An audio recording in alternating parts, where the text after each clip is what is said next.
saya Stefani Fitriayu Nenggolan dari NPM 22710052. Di sini saya akan menjelaskan atau mempresentasikan yaitu teknik budidaya tanaman ubi jalar. Varietas ubi jalar yang saya akan jelaskan yaitu varietas ayam Murasaki, dan juga varietas ini sudah saya praktikumkan pada praktikum TBT ubi-ubian, yaitu varietas ayam Murasaki atau Ipomoea batatas varietas ayam Murasaki. Yang pertama, saya akan menjelaskan morfologi tanaman ubi jalar varietas ayam Murasaki. Yang pertama, batang, tidak berkayu, berbuku-buku, dan tumbuh merambat atau tegak. Kemudian daunnya berbentuk bulat sampai lonjong, tepi rata, dan ujung daun meruncing. Kemudian akarnya akar tunggang yang terdiri dari akar-akar pendek, kecil, besar, dan akarnya tumbuh ke samping.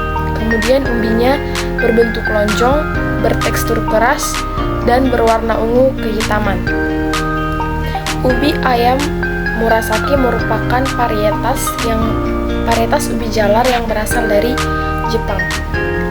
Kemudian yang kedua, saya akan menjelaskan cara perbanyakan ubi jalar ayam Murasaki, yaitu terbagi dua, yaitu dengan perbanyakan secara stek pucuk dan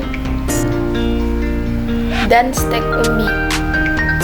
Oke, saya terlebih dahulu akan menjelaskan cara perbanyakan secara stek pucuk.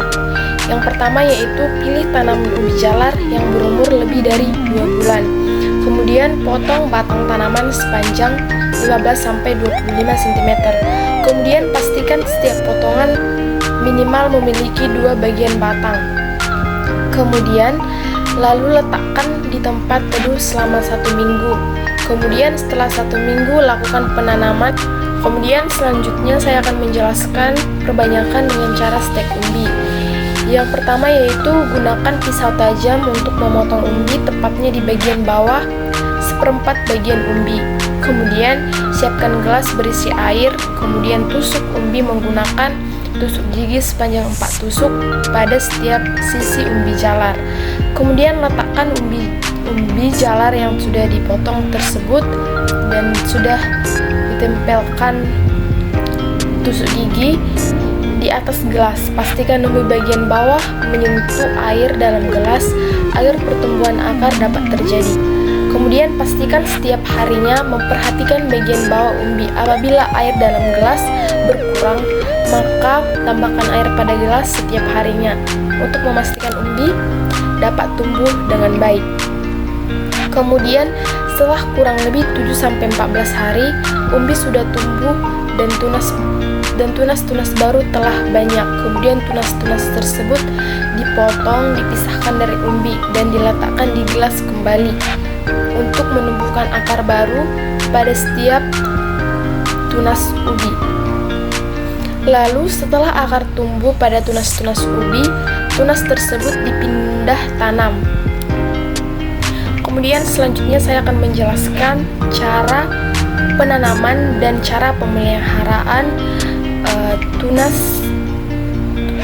yang dihasilkan dari ubi jalar. Yang pertama saya akan menjelaskan cara penanamannya. Pertama, isi tanah topsoil ke dalam goni.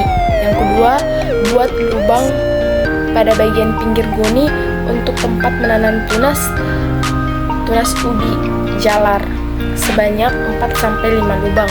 Kemudian lakukan penanaman tunas ubi dan siram untuk menjaga kelembaban tanah.